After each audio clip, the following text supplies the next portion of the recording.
What has been the most amount of money that you've ever made in a single year? Better yet, in 1 month. Most I've made in 1 month was what, 80 grand? 80 grand in Yeah, month? 1 month. Yeah, that was my best month. And Wall Street is a beast. It's a savage beast. This business is savage. Look to your left, look to your right. The guy that they're all going to be gone in a couple of months. They're all going to be gone. What was the turning point in your life getting into finance? Like, did you always know you were going to pursue this business, or No, how did you? absolutely not. Yeah?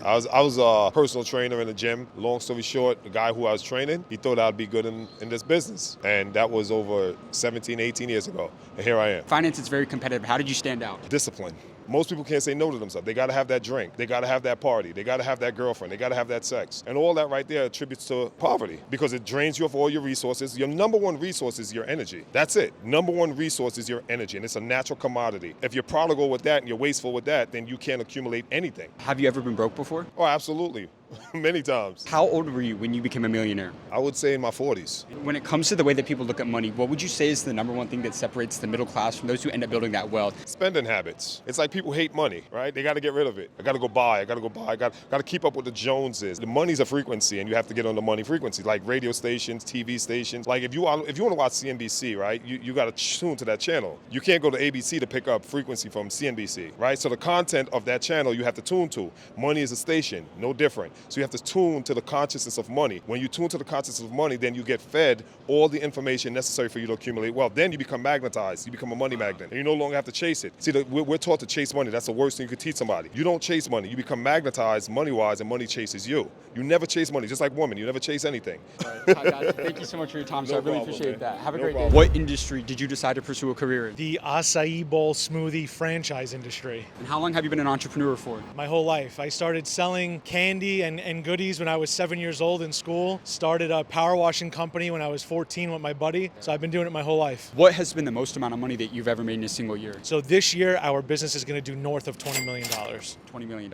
Yeah. What was the turning point like getting into this business? Did you always know that you were going to pursue the food and beverage, that type of business? Or like, how did you end up in this business? I'll be honest, I started off as a broker on Wall Street. I did not think I was going to get into food and beverage, but I saw an opportunity. It was an opportunity at the time to jump into a market that there was a lot of white space in. So that's where I saw the opportunity, and that's where I jumped in full force. Yeah. You worked on Wall Street for a while. What's the greatest lesson about money that you learned throughout your time on Wall Street? So I learned this myself. When it comes to business, you want to think very long term. When it comes to Wall Street investing in stocks, bonds, companies, crypto, you want to think a little bit more short term. When you set a goal for what you want to see in terms of a return, call it 30%. When you hit those goals, sell. A lot of the younger kids today, they think to the moon, that everything's going to just keep going up and up and up. That's not the case. It's usually greater fool theory. So set a benchmark and get out. How old are you now? I'm 33. How old were you when you became a millionaire? About 30. 30 years old. Yeah. Have you ever been broke before? Absolutely. So it came from a middle class family, but when I was working on Wall Street, I was making $2,000 a month for over a year, 2 years, and I was just scraping by, decided to pull the ripcord and follow my passion in an industry that I felt a little bit more of a connection to, but was broke many times throughout the years. What was the best financial decision that you made throughout your career? I bet on myself. Yeah. Yep. How important is it to take that risk and go all in for yourself? It's not the best choice for everybody. I think some people they need the structure of working for a company or working for someone that has the answers in that space. For me, I knew that I had to follow my own path. So I think the biggest piece of advice is be okay with who you are naturally. Don't force being an entrepreneur or any other route. If entrepreneur is here, then you have to follow it. Thank you so much for your time, and Brother, I really appreciate you. thank you That for was having me. phenomenal. I really appreciate it. What industry did you decide to pursue a career in? Real estate. And how long have you been in the business for? 15 years. Over these 15 years, what has been the most amount of money that you've ever made in a single year? In a single year? Yeah. 2021, I made $22 million. $22 million. As an 8-figure entrepreneur, what's been the best financial advice that you've ever received throughout your career? Jay-Z said, scared money don't make money. And you have to invest for the long term. You have Warren Buffett talks about compounding, and that's really, really important. So every dollar you put in, you're pulling out, 10x, 20x, 100x, but it's not going to be tomorrow. It's going to be over that lifespan. 15 years is a long time. What was the turning point like getting into this industry? Did you always know you were going to pursue real estate, or how did you end up here? No, I moved to New York City in 2006 to do theater, and I totally ran out of all my money. And then it was become a bartender, become a waiter, become a temp, go back to school, or get my real estate license and pay my bills. I had to make like $2,000 a month. If I could do $2,000 a month, I could stay in New York City, and that's what I did. And I got started the day Lehman Brothers filed for bankruptcy. Right. What's the greatest lesson that you've learned about real estate? If there's one lesson that you pass on to someone about to start off in the real estate business in 2024, what would that be?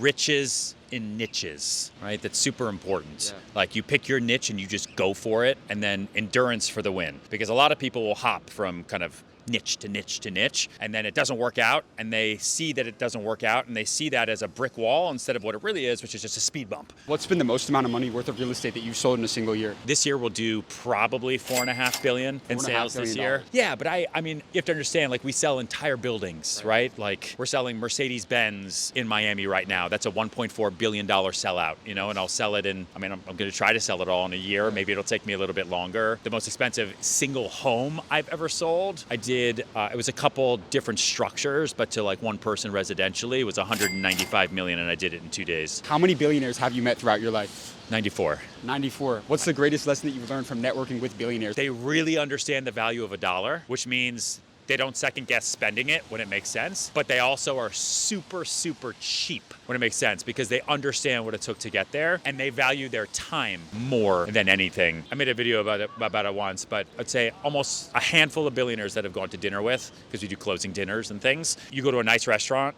they have no time to look at the menu, right? They just say, bring me your best, because they just don't care, right? Unless they have a dietary restriction, you know? But most billionaires I know actually don't have dietary restrictions. It's everyone else that has dietary restrictions. How old are you now? 39. And how old were you when you became a millionaire? 28, somewhere like that. How can somebody become a millionaire in 2024? Learn how to sell.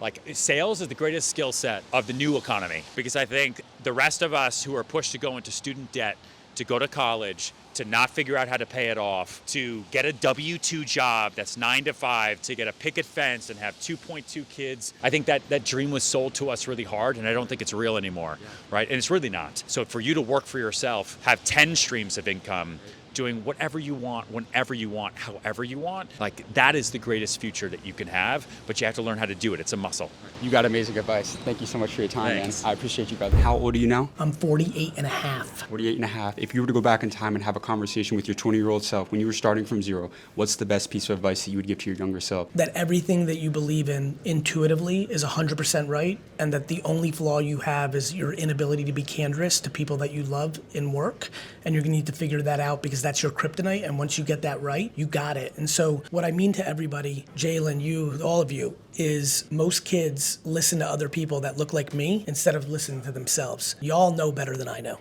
You know yourself. Yeah. And most people talk themselves out of what they know in their stomach, and they use their brain, or even worse, outside fucking voices, even if they're well-intended and awesome. What I talk about is right, but it's right for people that are more wired like me. It's not right for everyone. And so what I would tell every 20-year-old on earth is stop listening to fucking other people. People you put on a pedestal, your fucking mom and dad, teachers, mentors. It's all good. Take it in, but you fucking know your answer. Last one for you. You've scaled a massive 9-figure business. A lot of entrepreneurs, they'll have a great idea, they'll start that business, they struggle to scale and grow. What's been your secret to scaling? How have you been able to build this thing out to the massive company that it is today? I'm willing to eat shit in a way that you kids don't want to. I'm willing to eat shit in a way that you kids don't want to. Lack of patience, entitlement at scale, giving a fuck about other people thinking you're successful versus being successful. I'm willing to eat shit, bro. Do you know what entrepreneurship is? What's that? Losing constantly with an occasional win. This shit is not fun. This is fighting. This shit's fighting. You get punched in the fucking face, but it's the best if you're a fighter. You understand? Yeah. But the problem is now everybody thinks it's cool to be a fighter when they might not be a fighter. Let me say this real quick, because I know one 20-year-old's gonna get it, and it's gonna change your life, and I can't wait to see you at the airport in 11 years and be like, that was the video. Do you know how much money the number 3 at Facebook made? How much? Billions. Everybody wants to be a number 1, but not everyone was built to be a number 1. There's no embarrassment of not being a number 1. The number 3 at the biggest companies in the world will make more than 99.999999999% of number 1s. And so just don't put this shit on a pedestal. Everything is great if it's who you actually are.